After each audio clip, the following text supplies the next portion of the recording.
So first of all, thank you for the invitation. I'm very honored to give the opening remarks here at the conference. And also, first of all, slight apologies. As you can tell, my voice is a little bit husky tonight, but I hope you can still understand me, and it should normally not be an issue.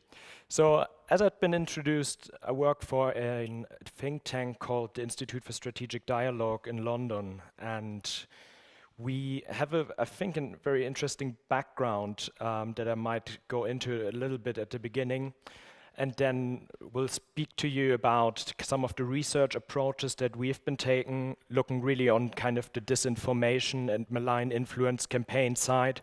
So it's really kind of laying the ground for some of the next days and the discussions happening there, sort of what you and what fact checkers and journalists and people who try to confirm facts are up against.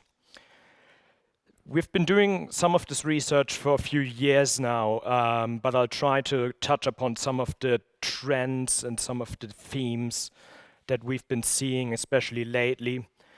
And then hopefully, I've already heard there will be a session tomorrow looking at the recommendations and how we can sort of solve some of these issues. I'll throw a few in there, maybe we can work with them further tomorrow. I think the mic disappeared and came back, but fine. So we are originally, so we've been around for about 10 years, and we've really originally kind of focused on something that may seem a little bit strange because it isn't quite about fact-checking, isn't quite about disinformation in social media. We really started out looking at violent extremism on the Islamist side. But what we've been witnessing sort of through the 2010s and then obviously during the populist backlash in the middle of this decade was a rising far right that seemed to in part be fueled by the Islamist extremism. So more and more over the last couple of years, we've been quite interested in sort of how the far right is mobilizing, what the differences are within these movements, and how they're using the online space, because the online space and social media really has become one of their main fields of action. This really, almost by accident, has sort of landed us in some of these conversations around digital policy, platform regulations, fact-checking, disinformation, because the far right's been so heavily involved in some of the undermining of truth and some of the misinformation campaigns that it became sort of an entire new field that we've been focusing on.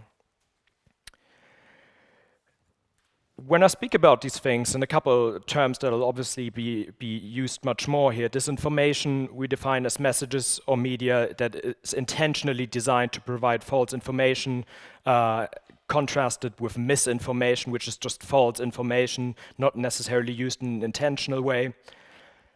And then sort of the other term that I definitely should be mentioning before I run through my presentation is malign influence campaign. A term we really came up with while observing the campaigns around the Swedish elections and around the Bavarian state elections last year. Because some of our thinking went in this direction, that in 2016, you saw quite a lot of just false information. There was sort of claims that refugees in Germany had kidnapped a Russian-German girl. There was the claims that the Pope had endorsed Donald Trump. It was just outright false information, outright disinfo. But sort of the threat had since morphed a little bit, and there was sort of disinformation didn't quite cover everything that we were concerned with. And so what we now really are looking at is malign influence operations, which also includes the use of social media and media systems to deceive audiences, distort the available flow of information, as well as use illegal means to spread hate speech and extremist messaging. And so over the last few years, we have been, starting with the German federal elections in 2017, been looking at attempts to use social media in such malign ways to influence electoral outcomes within the context of democratic elections. We've done this in Germany in that year, and then in 2018 looked at the Italian elections, the Swedish elections, the Bavarian state elections, and this year conducted a fairly large piece of work around the European elections, where we sort of looked at the trends and themes in 6 different markets. And some of the key questions we're always wondering ourselves is sort of what role do covert digital propaganda campaigns play in democratic elections? What takes place? What's their impact to the extent we can measure it? Who's behind these malign influence campaigns? What techniques are used? And sort of what's the response by the tech companies who obviously have a major responsibility to do something about them, since it often happens on their platforms. And then, because obviously this entire field of research in a way is inspired from the happenstances and developments in 2016, are we sort of seeing a repeat of what happened there in the US specifically? So I hope it'll be interesting for you to hear some of our research approaches and methods. Now, we are a charity, but we usually have quite a wide range of stack of software tools at our disposal that helps us to analyze different social media platforms, different forms of media. And so what we can do there is we have a number of social listening tools, namely CrowdTangle to analyze Facebook data and Crimson Hexagon to analyze a wide range of social media platforms from Twitter, Tumblr, Reddit, but also if you know how to use these tools, some of the more niche platforms such as 4chan, 8chan, some of the slightly more nastier corners of the internet. And it provides us with the ability to analyze specific conversations around what are some of the key topics, what accounts are prominent in specific conversations, what are the geographies in which there's discussions around a specific topic. So looking at the Swedish elections, for example, Crimson Hexagon, quite helpful for us to see which specific topics are trending, what influencers are important in pushing them, and also what's the geographic location there. Is the online discussion in Sweden shaped by Swedish accounts? Is it shaped by Danish accounts? Or is it American far-right activists who are sort of trying to influence it?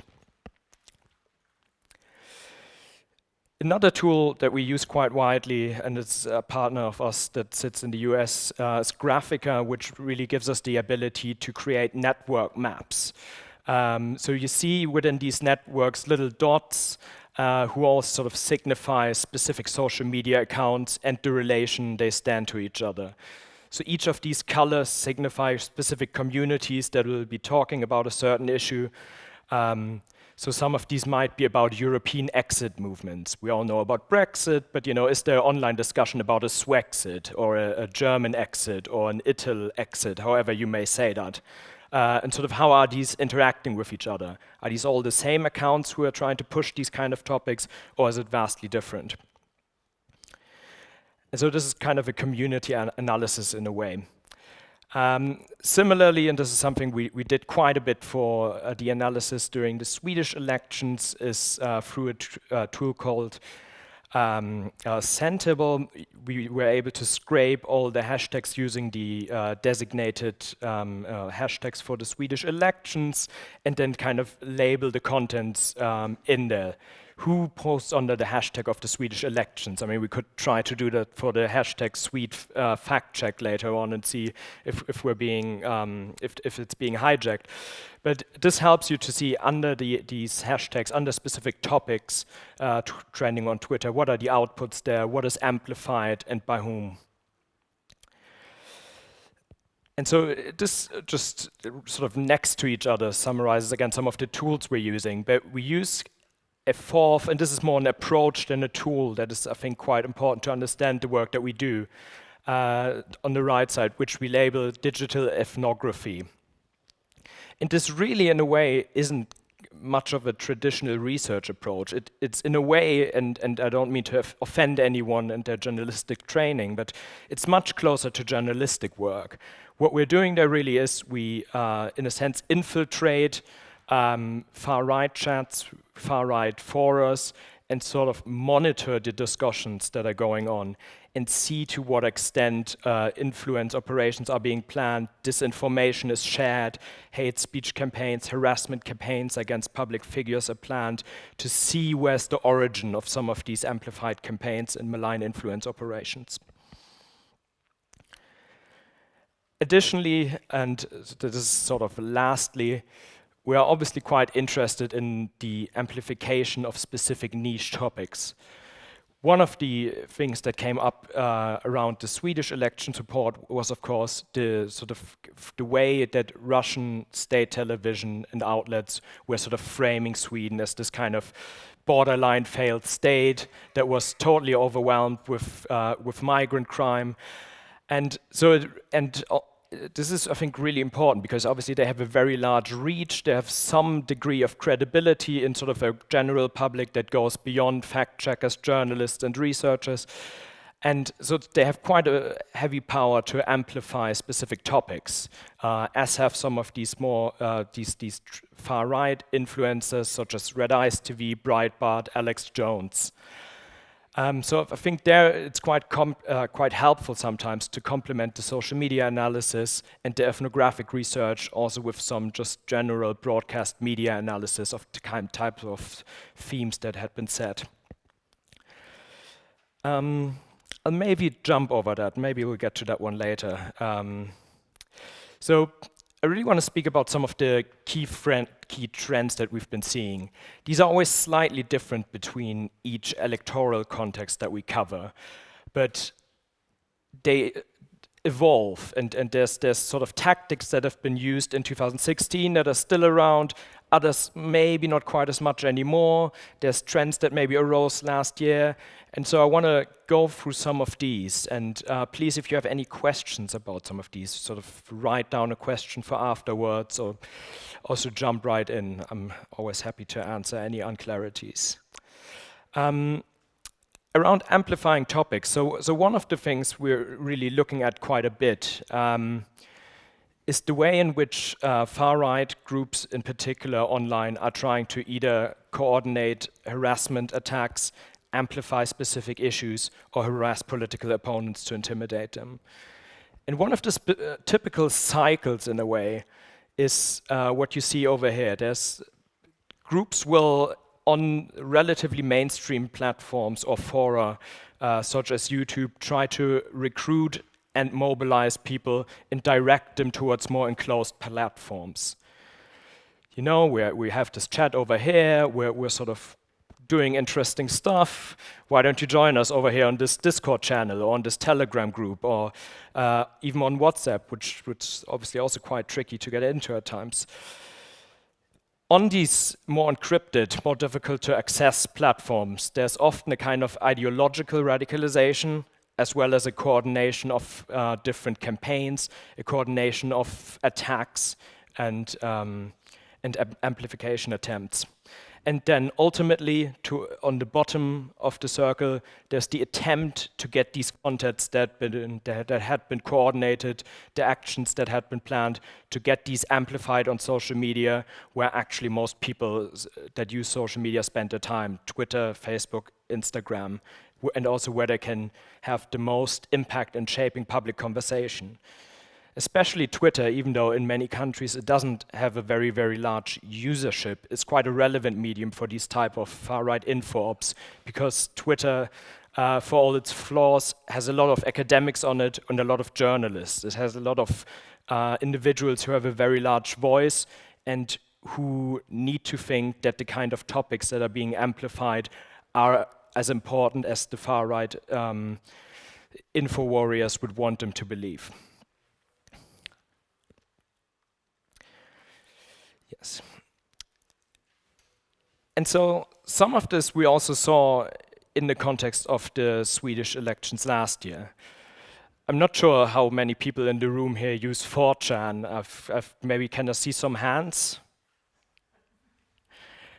I've never done this before, but I'll do it again. I think that's always a good idea. You get an idea of the room by knowing how many 4chan users are in there. Well, 4chan, I mean, for those that are slightly less familiar with it, is a messaging board, essentially, developed for entirely different purposes, originally to exchange anime pictures, really. But it has, over the last 10 years, very strangely developed into a hub for meme culture, for sort of online youth cultures, but it has quite strongly become infused with far-right groups who've been using this to recruit, has quite been very closely associated with the alt-right in the US, especially in 2016, and with misogynist movements as well. So what you see here really is a threat on 4chan in the run-up to the Swedish elections, where some of these far-right activists are sharing resources, memes, pictures, cases of real and alleged migrant violence, migrant crime maps, all kinds of stuff that could be used to push it into mainstream social media and to essentially convince people of their worldview. Interestingly, this one and its users, they came mostly from Denmark, but it was very much targeted at the Swedish audience. Similar things we've been seeing during the run-up to the Bavarian elections. If it wasn't also so concerning, this stuff, it would be quite entertaining to watch in a way, because a lot of the memes are quite humorous. A lot of the memes will adapt to the local context. It is really interesting to look at it if much of it wasn't so concerning from sort of a counter-extremist perspective. And so through these influence operations, far-right groups and online trolls really are trying to amplify specific themes. If they, during the debate between sort of two contenders, for example, in the UK yesterday, we had the debate between Boris Johnson and Jeremy Corbyn, they might just try to sort of hijack the hashtag being used around that debate and push in a specific thing, migrant crime, this and that, and really then sort of make the people who follow the hashtag see what they want them to see. And this is a phenomenon we refer to as hashtag pairing.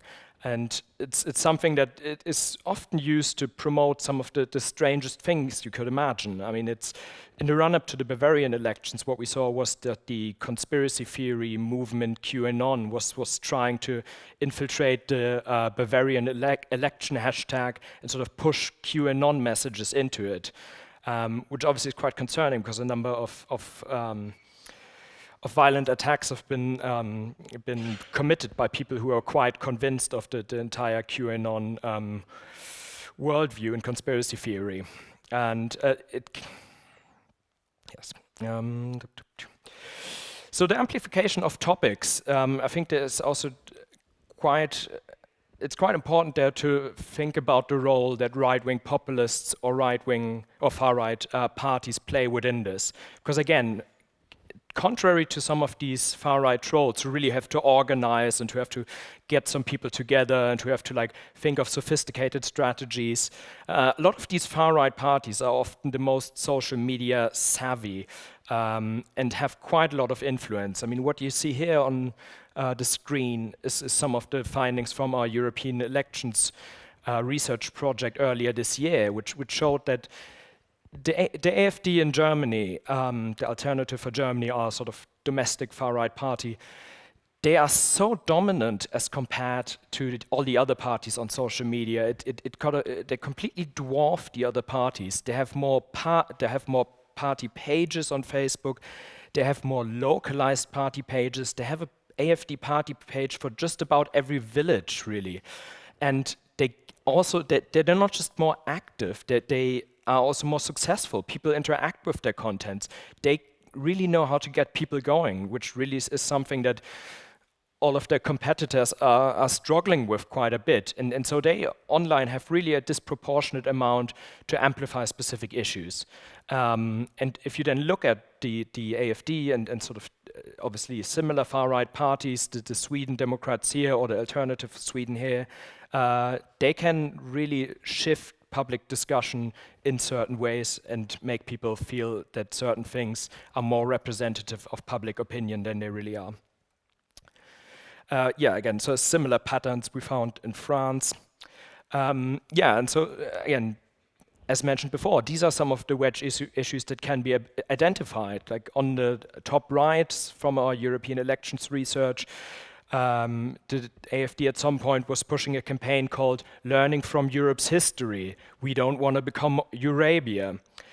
On the bottom right, you see some of the issues being pushed by Konfederacja, a far-right party in Poland.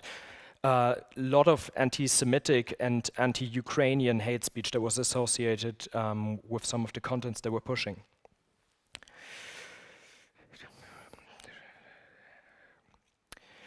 And so I've already mentioned that, so this is maybe sort of the first block, that there's a massive question about what kind of topics are being amplified, what type of contents and discussions we see online are organic, which are inorganically amplified. Another key issue that we've been looking at is the harassment of political opponents. This is something that really, I feel like online obviously has been around for a while, but in particular around the so-called Gamergate scandal in the US, where female video game journalists were harassed and intimidated by these kinds of 4chan online mobs. They've found out this works quite well. This can be effective in intimidating people, this can be effective in harassing people, this can be effective in making them want to leave the public discussion online and silence their voices. And some of these targets, I mean, it sort of started out, well, also with female video game journalists, but it often starts out in countries that we look at with activists, with sort of left-wing activists. But the targets become more mainstream. It becomes into political candidates, it becomes centrist parties. And this really is an attempt to monopolize the online discussion. And the targets here also become much more localized. Something that we often see now is that far-right activists online who will either mobilize nationally or, I mean, sometimes these groups are quite transnational in its outlook. It will be sort of American trolls, British trolls, German trolls, Swedish trolls, coordinating with each other.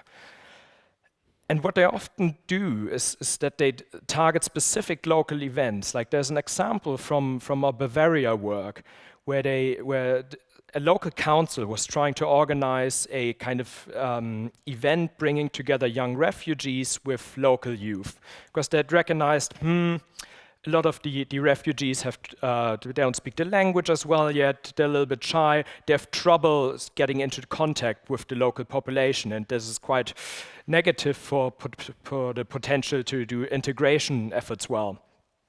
And so they set up this kind of meeting where they wanted to get people in contact with each other, and the far right then kind of framed it as speed dating with refugees, sort of hinting that the council organizers in the city were just sort of leaving these girls to be raped by these refugees.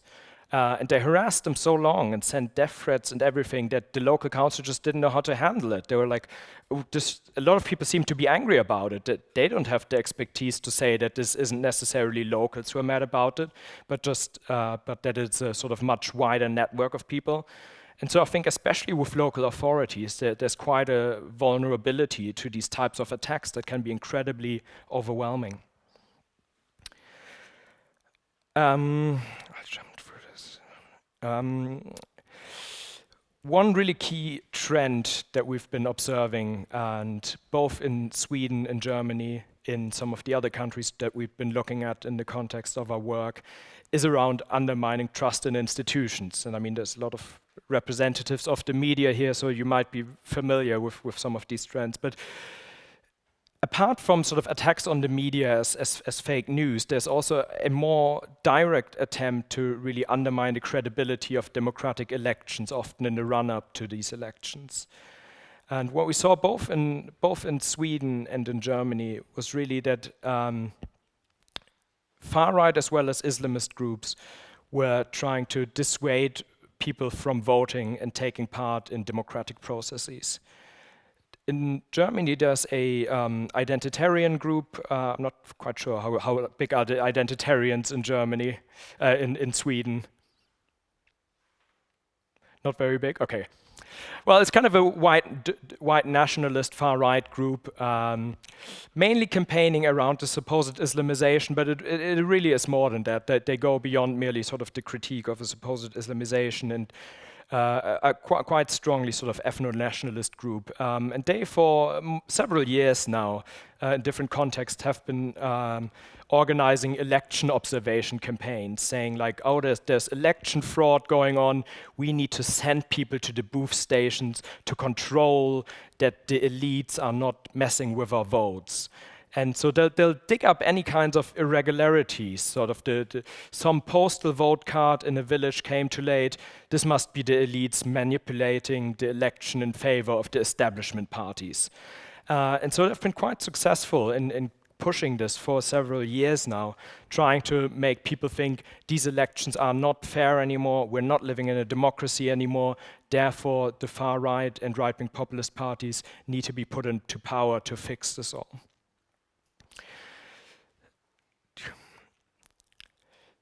And again, this is also something that popped up quite widely in the work looking at the Swedish elections last year, where sort of different localized stories about supposed irregularities or actual irregularities were framed into sort of a greater narrative around the elites and the establishment being against the Sweden Democrats and therefore undermining the actual process of voting to keep them out of office.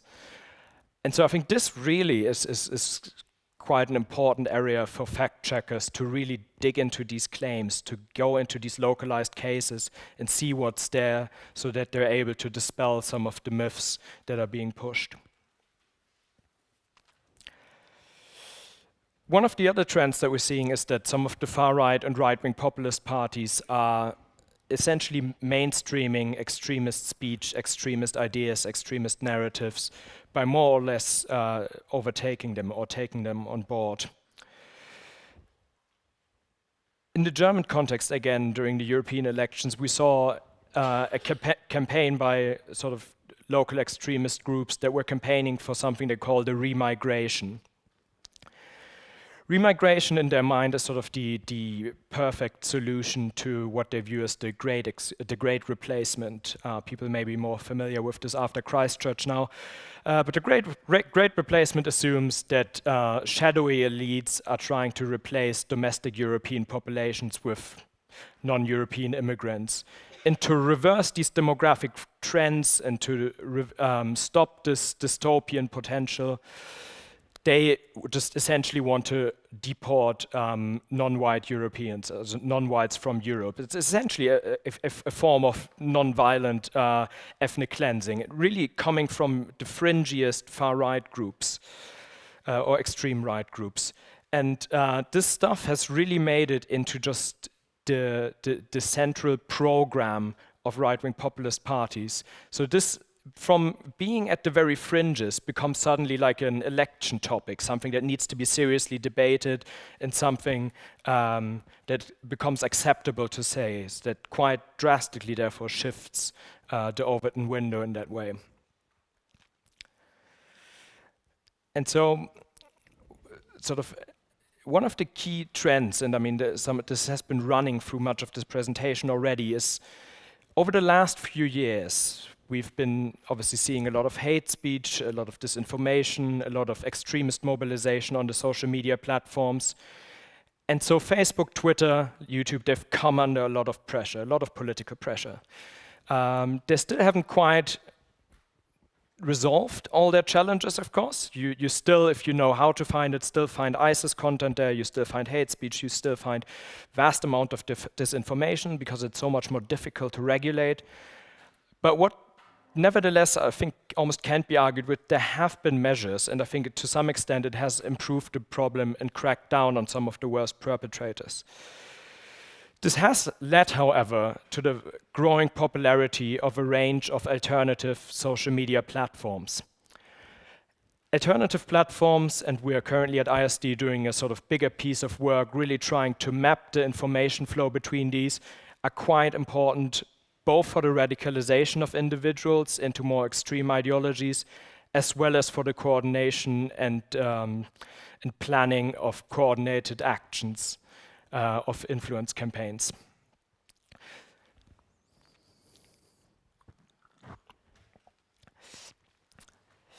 And so some of these really are for the people. If you get banned by Twitter, you can go on Gab, which really is covering imitating some of the functionalities of Twitter. If you get banned on Facebook, as some of these groups have been, you can go to VK, the Russian equivalent of Facebook. Quite similar functions, much less regulated. Here, therefore, because there's sort of the absence of the limited regulations that the bigger platforms are already doing, these actors have a much more much freer hand to play and are much more independent in what they want to do.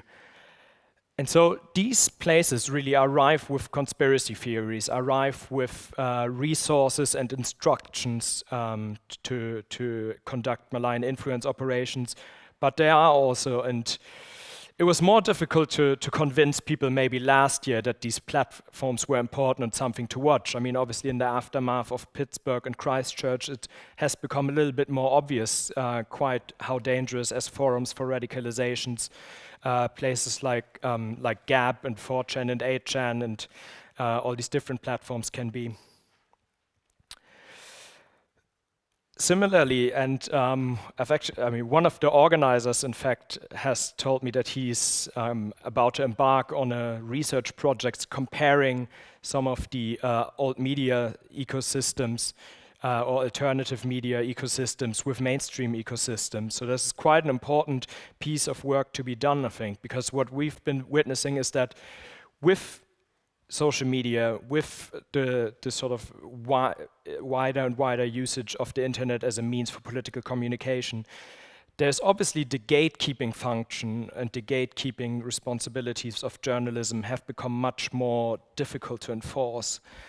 Content producers have a much lower barrier to entry, and so therefore there's now the existence of an entire sort of fringe far-right media ecosystem, including in Sweden, that at a very high capacity, though relatively low quality, can sort of throw out different stories, can spread rumors, and can really push specific themes. So I think that's quite an important area to be investigating further. And yes, I mean, again, we were writing last year this report about Sweden, and really what was fascinating about it to us wasn't so much that the elections in Sweden were targeted. It was more that even before the elections and much after the elections, Sweden served for the international far right, but also for kind of the Kremlin propaganda stations, as just a perfect example of liberal politics gone mad, of too much tolerance, of too much tolerance towards asylum seekers, and so and sort of it was really smearing Sweden, and to a slightly lesser extent Germany, as the example of we don't want to become like this in the UK and in the US. Please. Sort of Donald Trump, make sure we don't turn out like Sweden, which is just going mad. It's a near failed state. And so this kind of reputational smearing was really quite concerted and quite constant, even outside of the specific electoral contexts. In these presentations, I think people often are quite interested to hear something about the use of automated accounts and of so-called bots.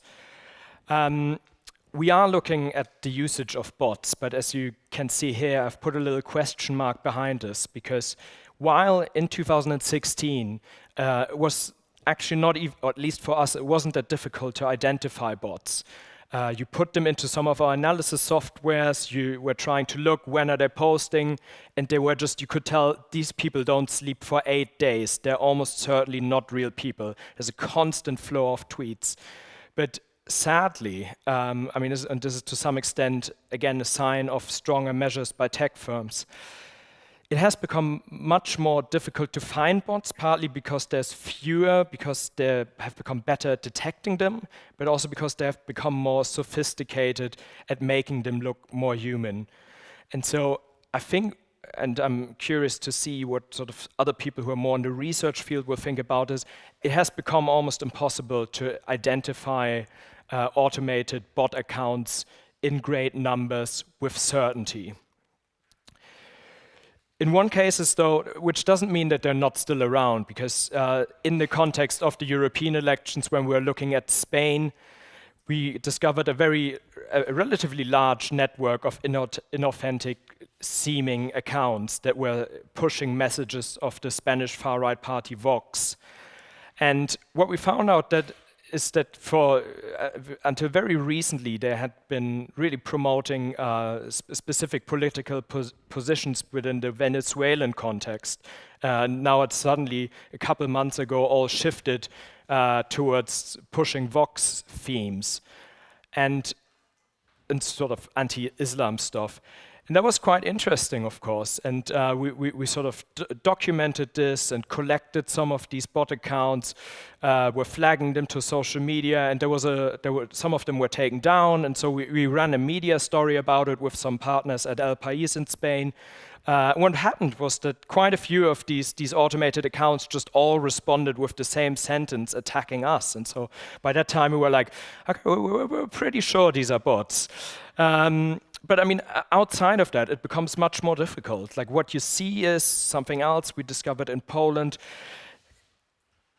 You see people pushing topics at the same time. You see a lot of inauthentic seeming accounts. They're extremely active.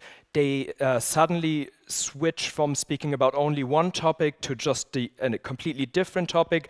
So you're reasonably confident, but you're not quite sure if specific network behavior is really driven by bots or just very, very highly active people that kind of coincidentally are interested in all the same stuff. Yeah, these are some of them.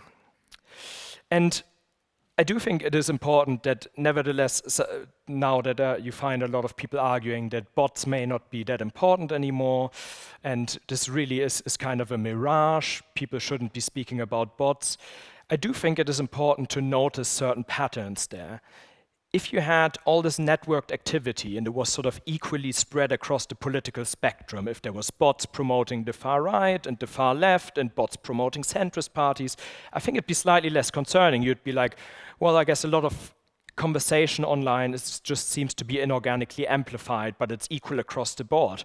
But what we're finding is that it's not equal across the board, and that bot-like behavior is pushing specific parties and is amplifying their voices and is therefore distorting the picture that we see online. And so here you find some of the negative and positive mentions of Swedish parties in the run-up to the elections. And I can forward you this presentation because it's probably difficult to read from where you're sitting, but the Sweden Democrats received a much more positive take by these bots than some of the more centrist and mainstream parties did.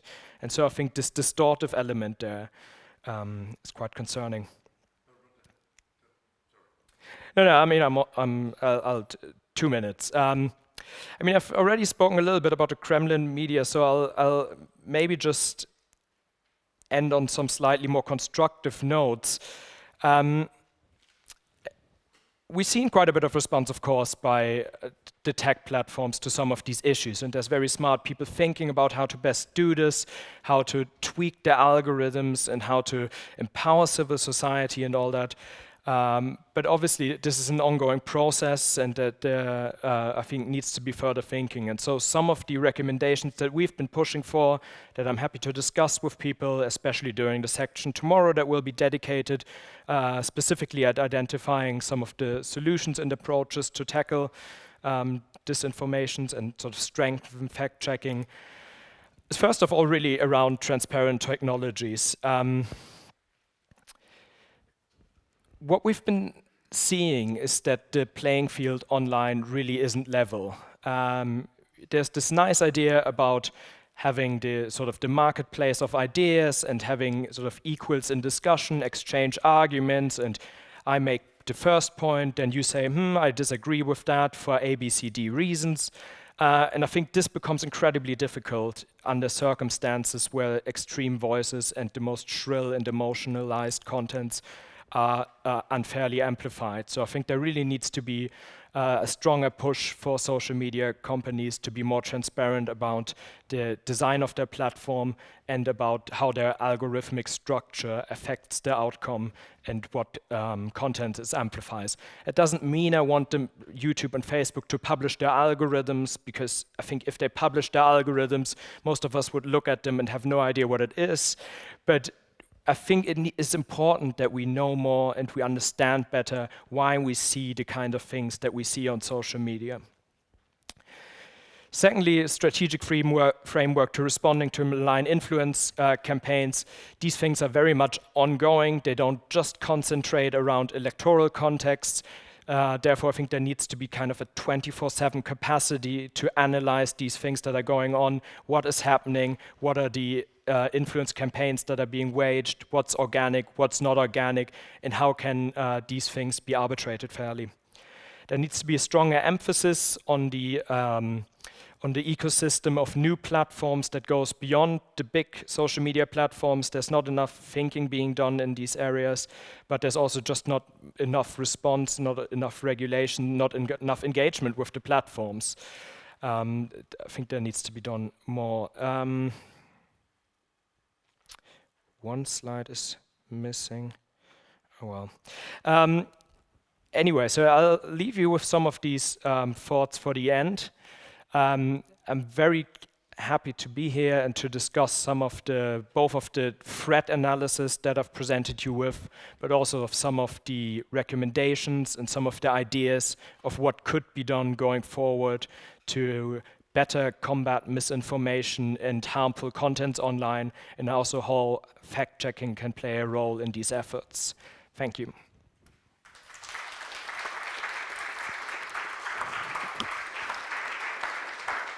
Thank you so much, Jakob. It's really interesting, and I think we have a couple of minutes for questions, and then of course you will be here for dinner and tomorrow and Friday, so there will be plenty of time also. But a couple of minutes for questions now.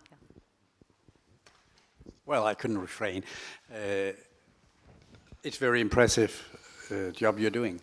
I'd like to know how you distinguish between arguments and disinformation. When it comes to, say, the Swedish elections, the Swedish Democrats and the Social Democrats are two legitimate parties running with arguments in a democratic election process, propagating for one of those parties, being it Social Democrats or the Swedish Democrats, are as legitimate to my democratic viewpoint, even though I have my own preferences. It seems that you make a bit arguments propagating with disinformation, propagating for the Swedish Democrats, or for that matter, propagating for remigration or against immigrants, or criticizing Sweden. Has that anything to do with disinformation, necessarily? Not necessarily, no. I didn't quite understand the first part of the question, but I shall respond to the part I understood. No, I mean, there's nothing inherently illegitimate for campaigning for these parties or for criticizing policies around sort of hot topics, around specific wedge issues. And within our research, we try to be in sort of, to the extent that it's possible, to be looking at really at behaviors and sort of inorganic behaviors rather than necessarily the political persuasion of these. If all these like networked accounts were sort of inorganically amplifying centrist parties, I think that would in a sense be worrying in and of itself. Like there's to some extent we're concerned about specific behaviors, about distortions, about deception, and about false contents. And I sort of see what you mean, and there's a secondary concern of us, which we hope to leave out of this type of work as much as we can, because we, as I mentioned at the very beginning, we're very much a a think tank and research institution that looks at extremism. And to the extent that extremism starts to be reflected within party policies of democratically competing parties, we do get quite concerned about that. As a charity, we're of course sort of obliged to stay as politically neutral as possible. If we were to actively advocate on behalf of the Labour Party or of the Conservative Party, we would lose our charitable status. But nevertheless, within our sort of mandate as a charity that focuses on strengthening democracy against extremism, essentially, we are within our rights to criticize extremism where we see it in different political parties. Hello, Jennifer Matthew from Medier. I really enjoyed your talk. Has there been an effort in Europe to come up with a threat sharing framework? So when one organization detects an influence operation, there's a standard format that can be used to share it with another organization? Between governments or between organizations? Between organizations or governments. Yeah, so we were kind of trying, this was the very, very complicated slide that I skipped over. Yes, so during the European elections, what we really were trying to do was build out a kind of machinery between different organizations, campaign organizations, fact-checking organizations, research organizations that were sharing information about the ongoing trends that they saw, and then also trialing ways of how to most adequately respond to this, because some of the stuff, when you detect it, you're kind of like, this is a little bit concerning, but not that important. Maybe we just ignore it. Then there's some stuff you're like, that's concerning. We should probably tell the tech firms about it, that people are using their platforms. And then we can see how they respond to it and if they actually fulfill the promises they make. Then there's stuff that's so concerning you just need to escalate it to essentially law enforcement. And then there's of course also things that are interesting analysis and that you might make a cooperation story with media outlets about. So some of our analysis we will use to work with journalists to be informing the public. These are the kinds of activities we're seeing. We're concerned about it. We think you should know about this. So we've been trying to build this a little bit. It's of course a big coordination problem, but it was a test, and we hope to be able to expand upon it. Oh, that's great. Late last week, about 20 organizations in the U.S. met to try to come up with the format for how to share. Do you usually share usernames and screenshots, or is it some other computer-based sharing? No, screenshots, yes. Sorry, I misunderstood the question. Could you maybe repeat this again? Screenshots, it depends. So I was wondering, is it screenshots and usernames? Is that the basis for sharing, sort of email? So usernames can be quite difficult, actually. So screenshots, yes, it can be screenshots, it can be data. So a lot of these software tools we're using can sort of produce different types of graphs and so, where we can sort of illustrate and visualize certain trends that we're seeing.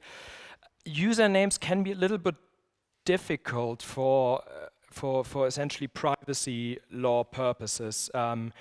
This is why, so I would most likely, if I get discovered, get in trouble if I shared with an American research organization a list of 250 accounts that I'm watching and that I'm concerned about. So I think that would be, and that is of course kind of an impediment to research. I mean, it would be easier if people wouldn't have to do all the groundwork for themselves, but I mean, these regulations are in place for good reason, and so I think this is something we need to abide by. Okay, thank you very much, and I think we'll draw the line there, and there will be plenty of time, as we said, during dinner and also afterwards. Thank you so much, Jakob.